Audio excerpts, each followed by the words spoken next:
Bonjour à toutes et à tous, bienvenue sur KTV, Kwezi FM, le 106.9 pour un temps de parole en direct à la radio et à la télévision. Vous l'avez entendu dans le journal ce matin, un terrible incendie hier est survenu du côté de Barakani, pas loin de la rue du Commerce à Mamoudzou. 3 habitations de fortune en tôle, semble-t-il, ont brûlé. Il ne reste plus rien. Dieu merci, pas de blessés. On a avec nous sur le plateau Saltouna. Elle fait partie des victimes. Elle était dans l'une des habitations qui a été victime de ces incendies. Saltouna, bonjour. Bonjour Patrick, bonjour à toutes les Mahorais, bonjour à tout le monde. Je suis l'une de la famille qui ont été l'incendie hier. C'est ça. Qu'est-ce qui s'est passé, Saltouna, exactement? Il était 14h30. Vous êtes dans votre maison en tôle, c'est ça?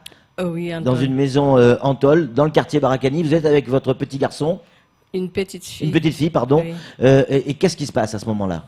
Moi j'étais au salon, je vois des feux, des coups de fumée. Oui. Et quand j'ai regardé pour comprendre où ça vient, je vois plus de traces. Et Oui. il y a une fille de la voisine qui est entrée chez moi, il m'a dit qu'il y a du feu. J'ai dit où? Il a dit que chez nous.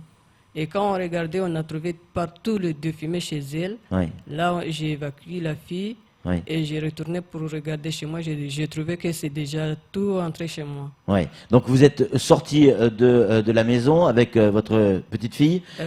Vous avez quitté la maison et les pompiers sont arrivés sur place rapidement, mais ils n'arrivaient pas à accéder aux habitations. C'est les habitants autour qui ont essayé d'éteindre le feu? Oui, en fait, il y avait des tuyaux chez moi. Je l'ai pris, j'ai donné aux garçons qui étaient là. Ils ont commencé à mettre de l'eau Oui. dans ma maison. Et les pompiers sont arrivés tout à fait. Ils ont cédé. D'accord. Alors, l'incendie a commencé par une maison, et Oui. puis s'est propagé à une deuxième et une troisième. Très vite, on a eu peur que tout le quartier Oui. s'enflamme. Vous avez eu peur? Vraiment, on a été vraiment peur. Et ça a été risqué de contaminer des maisons en parapet qui étaient là. Oui, oui. 2 maisons qui étaient à côté sont déjà entrées, les fumées sont tout entrées et c'est 2 ravagées. Oui. Alors, une fois que l'incendie a été maîtrisé, hier en fin d'après-midi, vous avez pu revenir chez vous, en tout cas ce qu'il en reste. Et ma question, c'est la suivante. Qu'est-ce qui reste aujourd'hui de votre maison? Il n'y a rien du tout, il y a rien, c'est tout ruiné. Vous n'avez plus rien. Il n'y a rien du tout. Vous avez tout perdu. Tout perdu. On est vivant, c'est une grande chance. Oui. Il n'y a rien que ça. Et vous n'avez plus de vêtements, vous n'avez Non, plus il y a de rien, plus rien. Il n'y a rien. Oui. Parce qu'on a évacué certaines valises. Oui. Malheureusement, les feux, ça les suivi dans la cour et c'est tout brûlé. Donc vous n'avez strictement plus rien. Vous êtes sorti de cette habitation telle que vous êtes encore pas habillé aujourd'hui. Je crois que c'est des gens qui vous ont prêté des vêtements Oui, c'est pour. ma voisine qui m'a donné ça. C'est une copine qui m'a donné ça pour mettre. Ouais. J'avais rien du tout à mettre. Alors comment ça va se passer maintenant parce qu'on a eu et on l'a au téléphone du reste. Tiens, on va lui poser la question puisqu'il est avec nous. On nous fait signe qu'il est avec nous. C'est Bakar Aliboto, le premier adjoint au maire. Vous l'avez vu? Il était sur place hier. Oui, il était sur place là. J'ai parlé avec lui. Il m'a dit de ne pas s'inquiéter, mais la police nous a dit à tout le monde qui sont le fait, nous a dit de se débrouiller hier et aujourd'hui on va voir s'il y aura des solutions. Pour le relogement. Il est avec nous. Bakar Aliboto, bonjour. Oui, bonjour Patrick, bonjour l'ensemble des personnes qui nous regardent et qui nous écoutent. Bakar Aliboto, vous étiez le premier à être sur place hier lors de cet incendie. Vous êtes parti, dès que vous avez eu l'information, de suite à la rencontre des habitants et vous avez rencontré notamment Saltouna qui est sur notre plateau aujourd'hui. Vous avez pu constater par vous-même l'étendue des dégâts. Oui, tout à fait. En fait, moi j'étais sur la rocade quand j'ai vu la fumée, la colonne de fumée, je me disais, oh, c'est pas possible, ça doit pas être quelque chose d'assez banal. Oui. Donc je vais voir ce qui se passe et puis je me suis dirigé directement vers les lieux. Je trouvais que c'était au cœur de Barakani. Effectivement, quand je suis arrivé, il y avait plein du monde, des voisins surtout, des riverains, et qui effectivement commençaient à essayer d'éteindre le feu par des seaux. Bon, vous savez, c'est pas très pratique, c'est pas non plus très adapté par rapport à la qualité du feu, puisque s'agissait d'incendie dans des bangas En plus, il y avait des bouteilles de gaz, et puis il y avait l'électricité, il y a plein de choses. Et puis je me suis dirigé jusqu'au niveau même des bangas et de l'endroit. Bon, effectivement, il y avait les pompiers qui étaient déjà en train de s'installer. Donc je pense que à ce niveau-là, et c'est une chance, que les pompiers ont pu arriver assez rapidement. Bon, souvent, les gens disent que les pompiers mettent du temps, mais là, je pense franchement, ils ont été dans les meilleurs délais. En plus, avec le matériel qu'il fallait, puisqu'il y avait un gros camion, plus un deuxième qui est arrivé par la suite. Il y avait la police aussi qui est arrivée, la police nationale, puisque la police municipale ne travaille pas le dimanche, et qu'à ce moment-là, l'organisation s'était mise en place. C'est vrai que le fait qu'il y avait beaucoup de foule, de badauds, faisait que souvent, ça gênait un peu le travail des pompiers, mais on a essayé, avec la police nationale, de raisonner les gens et de leur expliquer qu'en fait, en réalité, ils étaient en train de s'exposer devant un danger alors qu'on ne maîtrisait pas, on ne savait pas trop ce qu'il y avait dedans et ce qui pouvait à tout moment exploser. Ouais. Voilà. Et puis c'est vrai aussi, les policiers ont essayé d'expliquer à la population de ne pas rentrer dans la maison parce que certains voulaient absolument aller chercher des équipements, le matériel qui pouvait sauver, en fait tout ce qui pouvait sauver dans la maison, comme on le faisait traditionnellement. Et là, on leur a dit non, il ne faut pas faire ça parce qu'on ne sait pas ce qu'il y a dedans. Bien sûr. Donc effectivement, ils n'avaient pas très bien compris au départ, ils protestaient, mais finalement, on leur a expliqué. Ils ont compris qu'entre la vie et le matériel, il vaut mieux protéger la vie, quoi. Bakar Aliboto, il y a deux problèmes qui se posent aujourd'hui. Le premier problème, c'est vous, en tant que premier adjoint au maire, au-delà de la campagne politique, là on oublie la campagne, vous êtes le premier adjoint au maire, il y a donc une responsabilité pour que ces personnes puissent être relogées. Qu'est-ce qui peut être fait, qu'est-ce qui va être fait pour ces personnes? C'est vrai que par rapport à ce drame, c'est sûr que toute idée de campagne est accessoire et illusoire. Je pense que c'est quand même un drame humain. On ne peut pas comparer avec une campagne. Non, ce qui est sûr, c'est que la mairie, d'habitude, dans ce cas-là, c'est la première des choses qui se fait. Le maire était venu, je rappelle que le maire était venu avec son staff et on a été tous là. Dans ce cas-là, effectivement, la mairie, la première chose qu'il essaie de faire, c'est surtout d'accompagner les personnes, notamment les orienter d'abord vers les services adaptés, notamment la Croix-Rouge et d'autres services. Et puis, en dernier ressort, en fonction de l'évolution de ces démarches avec ces services, la mairie est toujours là, accompagne, si nécessaire. On reloge, ne serait-ce que temporairement, dans des endroits qui sont malheureusement pas forcément adaptés, parce que souvent, quand c'est du monde, ce sont des gymnases. Là, c'est pas le cas, il n'y a pas beaucoup de monde, il y a quelques personnes. Mais la mairie est toujours, dans ce cas-là, auprès des concernés, pour les accompagner dans ces moments difficiles. Saltouna, voilà. Saltouna, qu'est-ce que vous avez envie de dire aujourd'hui au premier adjoint au maire qui est là, au téléphone, qui vous écoute? Qu'est-ce que vous avez envie de lui dire aujourd'hui? Premièrement, je lui remercie à son déplacement de venir assister. Je n'entends pas la réponse de la... Voilà, elle est en train de vous remercier, Bakar Aliboto, d'être venu. D'être sur place pour l'événement qui était passé et effectivement de demander l'aide qu'il pouvait pour que nous soyons en bon état. Et puis surtout de ne pas être dans la rue en fait. Être relogé. Être relogé. Il y a un problème également d'eau et d'électricité. Et d'électricité, effectivement. J'aimerais bien l'aide de lui pour qu'on soit avoir de l'eau et de l'électricité rapidement. Bakar Aliboto, je ne sais pas si vous avez bien entendu la réaction de Saltouna, mais il y a aussi un autre problème qui se pose au-delà de l'aide d'urgence que demandent effectivement ces victimes, c'est ces habitations. Je suis désolé, Bakar Aliboto, mais on est dans un village avec des habitations de fortune où chaque taudis est accroché l'un à l'autre, avec l'impossibilité pour les pompiers d'accéder à ces quartiers. Est-ce que dans l'avenir, ces quartiers sont amenés à disparaître et j'allais dire, à être remplacés par des quartiers normaux, j'allais dire? En fait, dans le cas présent, c'est vrai, effectivement, la dame, je l'ai rencontrée, on a échangé durant ce moment, pendant la durée de cette affaire-là. En fait, dans le cas présent, on n'est pas dans une situation où on peut se retrouver dans d'autres quartiers, dans d'autres endroits où il y a énormément de bidonvilles et de bangas, ou en tout cas des constructions en tôle. Ici, c'est au milieu, au cœur du quartier de Barakani, c'est-à-dire au centre même de Mamoudzou, là, on peut dire du vieux quartier. Et que là, c'est pas, la tendance n'est pas la présence de bangas de cette nature.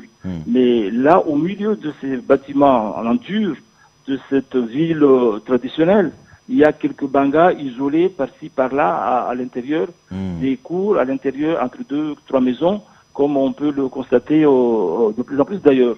Et donc là, effectivement, c'est un souci énorme, sachant que ces bangas sont interdits au milieu de la ville, déjà à l'extérieur, mais même au milieu de la ville, c'est interdit. On ne doit pas avoir ces constructions. Mais souvent, c'est qu'on ne les voit pas. Elles sont dans les cours, elles sont enfermées. C'est quand il y a des situations de cette urgence qu'on s'aperçoit qu'il y avait des bangas à l'intérieur. Bien sûr, les voisins le savent. Ça, on ne peut pas se cacher non plus. Jouer un peu à l'hypocrisie. Les voisins le savent. On peut l'imaginer aussi qu'il peut y avoir des bangas à l'intérieur, mais ce ne sont pas des bangas exposés. Et puis ce ne sont pas des bangas visibles de l'extérieur en fait. Hein. Pour vous, ce sont des bangas qui sont plutôt cachés. Saltouna, vous le disiez tout à l'heure, vous étiez dans ce banga, enfin dans cette habitation en tôle avec votre petite fille. Aujourd'hui, votre petit garçon qui était à l'extérieur et votre petite fille. Petite fille encore qui est à l'extérieur. Sont à l'abri dans votre, je crois, chez votre sœur ou dans votre famille en tout cas. Oui, ma grande sœur. Voilà, ça veut dire que les enfants vont pas dormir à la rue ce soir. Est-ce que les enfants, j'allais dire, vont bien? Est-ce qu'ils vous ont parlé de cet incendie? Est-ce que ça les a marqués ou pas? Ils ont marqué, ils étaient peur. Ils ont eu peur. Ils étaient en train de pleurer, mais je l'ai évacué, c'était obligé. Oui. Oui. Les fumées, évidemment, on peut imaginer ce que ça fait, hein, Léo. Trois bangas, on voit sur ces photos, c'est la fumée que ça dégage, cette fumée noire. C'est un véritable miracle s'il n'y a pas eu d'accident, de blessés. Il n'y a aucun blessé. Ouais. Alors qu'il y avait du monde. Parce que c'était 14h30, c'était l'après-midi, un dimanche, on imaginait que tout le monde était chez eux. Il y avait combien de personnes à peu près? Oui, il y avait des personnes dans les voisines, mais ils ont se sauvés, sortis. Pas... Tout le monde a agi rapidement en fait, et est venu vous prévenir en même temps. Donc il y a une solidarité qui s'est mise en place tout de suite. Oui, mais même s'ils ont tardé, mais quand même ils sont venus, ils ont rendu son aide quand même. Bien sûr. Qu'est-ce que vous allez faire, Saltouna, maintenant? Comment vous allez faire pour vous en sortir? Où est-ce que vous allez dormir? Est-ce que vous avez déjà une solution ou pas encore?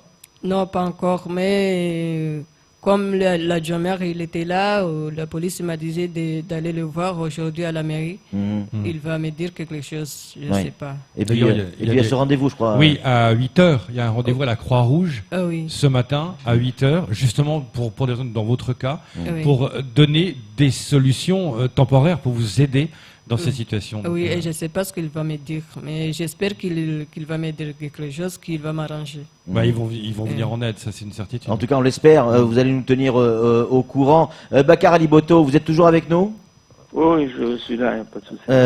Bakar Aliboto, est-ce qu'il existe, pour conclure, des logements disponibles à la mairie de Mamoudzou, soit sous forme de HLM ou autre chose, je ne sais pas, pour ces familles qui ont tout perdu, qui sont, mais clairement, il faut le dire, c'est pas au sens figuré, c'est au sens propre du terme, ils sont à la rue, femmes et enfants. Non, un logement social prêt à accueillir des victimes d'un incendie ou autre chose. Non, il n'y en a pas. Par contre, à chaque fois, en fonction des besoins urgents, on essaie de faire au mieux.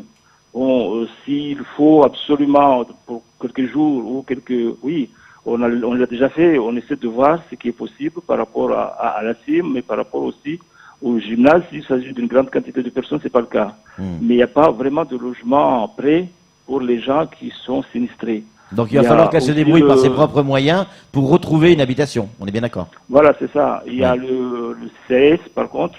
La personne peut s'adresser, enfin nous, on peut l'accompagner aussi par rapport au CAS. Donc on voit ce qui est faisable juridiquement. Et puis il y a un autre aspect, Bakar Aliboto. Il y a un autre aspect, pardon, avec Saltouna, c'est l'aspect administratif. Vous avez par chance, gardé votre carte de séjour avec vous. Vous l'aviez sur vous, donc elle n'a pas brûlé. En revanche, il y a d'autres papiers qui ont brûlé. Ah oui, effectivement. Il y a mon carte de séjour, il n'est pas brûlé parce qu'il était dans mon sac et j'ai évacué le sac. Oui. Et le reste, sont tous brûlés. C'est-à-dire, il y a quoi qui est brûlé? Passeport? Ah oui, comme passeport, comme les extraits, comme les extraits de naissance? Oui. L'assurance maladie, tout ça, sont tous brûlés. Ouais, il va falloir, là aussi, peut-être, Bakary Boto, aider ces familles sur le côté administratif. C'est peut-être plus simple pour la mairie. Oui, mais là, je pense qu'il y a moins de difficultés que ce que je pensais, puisqu'elle a réussi à sauver sa carte de séjour, oui. Alors que c'est la carte de séjour qui est la base de la reconstitution d'un certain nombre de documents. Par rapport à la mairie, à autres, bon, c'est vrai, les extraits ne sont pas là. En général, les extraits, pour son cas, ce sont des extraits venant des Comores. Oui. Là, c'est vrai, c'est un peu compliqué, mais elle a déjà la carte de séjour. Je pense quand même que c'est beaucoup par rapport à elle, parce que c'est la base qui permettra de traiter en fonction de sa famille. On sait qu'elle est en situation régulière, en gros. Ouais. Parce que si c'était pas le cas, ça allait compliquer encore les choses davantage. Maintenant, ce que je dis dans ce cas-là, elle se présente à la mairie, comme le service était là, elle peut aller directement voir le directeur général, puisqu'il était là, en tout cas les services de la direction générale, et qui sont bien sensibilisés à cette affaire, puisqu'on en avait parlé déjà sur place hier, et que certainement aujourd'hui ils s'attendent à ce qu'elle vienne, ou en tout cas les concernés, pour qu'on voit ensemble la solution par rapport à ce qui est déjà engagé. J'ai compris qu'elle a un rendez-vous avec la Croix-Rouge, mais comme je l'ai dit, la mairie accompagne toujours dans ce cas-là, mais en accord et en partenariat avec les services sociaux et les autres services qui sont plus compétents. L'État également a son mot à dire, son rôle à jouer, et notamment l'État donne des moyens à la Croix-Rouge justement pour l'urgence, et il y a des logements a priori ou des choses qui ressemblent à des logements pour ce genre de cas. Donc entre la mairie, entre la Croix-Rouge et la préfecture, il y a de fortes chances que vous soyez aidés, vous et les autres victimes, pas que vous bien évidemment. Vous nous tiendrez au courant, Saltouna, de la suite qui sera donnée. On s'en fera l'écho bien évidemment. Merci d'être venu témoigner sur ce plateau, Saltouna, et courage. Merci à vous. Juste pour un dernier mot, si vous me permettez. Je vous en prie, Baka. Je dis que dans ce cas-là, il y a une coordination assez parfaite entre l'État, les autres services et la mairie. Ça, on est assez rodé là-dessus. Donc, je pense franchement que malheureusement, c'est une énième fois que ça se produit dans la commune et à Mayotte, mais nous avons l'habitude et que là, on n'est pas très, j'allais dire, surpris par rapport à ce qu'il y a à faire, puisqu'on est déjà assez rodé et sensibilisé, parce que c'est pas la première fois, et là c'est à moindre mesure par rapport à d'autres. C'est Dieu merci, on n'a pas les difficultés, les catastrophes que nous avons connues auparavant, quoi.